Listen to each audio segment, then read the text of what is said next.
जो इंडियन को हार्ट का बीमारी दिखा गया कि कम से कम 10 साल पहले होता है।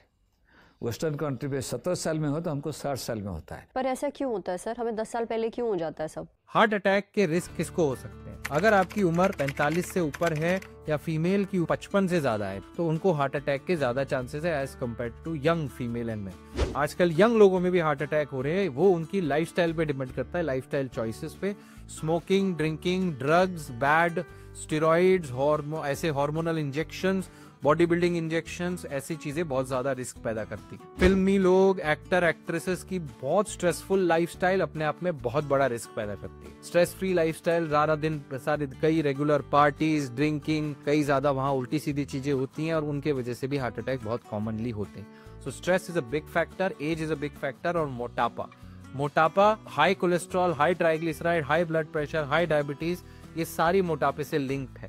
तो मोटापा आपको है तो केवल 10% भी अगर आप वजन अपना कम कर लोगे तो आपका 50% यानी काफी सिग्निफिकेंट आपका रिस्क कम हो जाएगा। केवल 10% भी आप अपना वजन कम करते जाओ, पहले तो कम कर लो। अगर आपका बीपी बढ़ा हुआ है, प्री एक्लेम्शिया यानी प्रेगनेंसी के दौरान अगर बीपी बढ़ा हुआ है, तब भी आपको हार्ट अटैक का रिस्क लाइफ टाइम तक रहता है। डायबिटीज अपने आप में एक बड़ा रिस्क है जो इंसुलिन के रेजिस्टेंस या इंसुलिन नहीं बनने की वजह से होता है।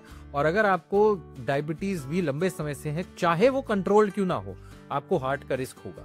अगर डायबिटीज आपकी कंट्रोल्ड है दवाइयां लेते हुए, रिवर्स्ड एक अलग चीज है, कंट्रोल एक अलग चीज है। अगर डायबिटीज रिवर्स्ड है, जैसे आपको दवाई लेने की जरूरत नहीं पड़ती है, डाइट और लाइफस्टाइल चेंजेस से आपने शुगर लेवल कंट्रोल में लाके रिवर्स किया, देन इट इज गुड।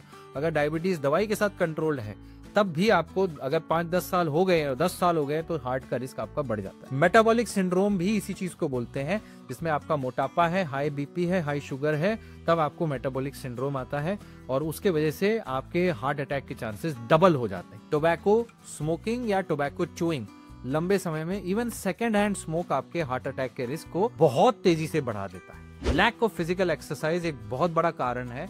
ये एकमात्र ऐसा कारण है जो आपकी नेचुरल बाईपास कर सकता है। Active physical exercise, cardiovascular training अगर आप करते रहते हैं तो अगर ब्लॉकेज बन भी रही है नेचुरल वे में, तो आपकी साइड की नसों को ये खोलता रहता है।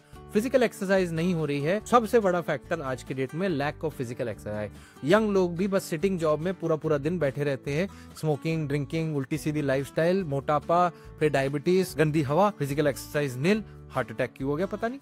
और क्या चाहिए? तो फिजिकल एक्टिविटी नहीं करते। Being inactive increases your obesity और कोलेस्ट्रॉल लेवल्स। आपके हार्ट के अंदर जो अडेप्टिव सिस्टम्स होते हैं उसको नहीं बनने देते। एलिसिट ड्रग यूज, जो हमने बताया, कोई स्टिमुलेंट ड्रग ले रहे हैं, कोकेन, एम्फेटामिन्स, कोई ऐसी दवाइयां ले रहे हैं जो स्टेरॉइड जैसी हैं, वो सब आपके हार्ट अटैक करने में अच्छे खासे कंट्रीब्यूट कर।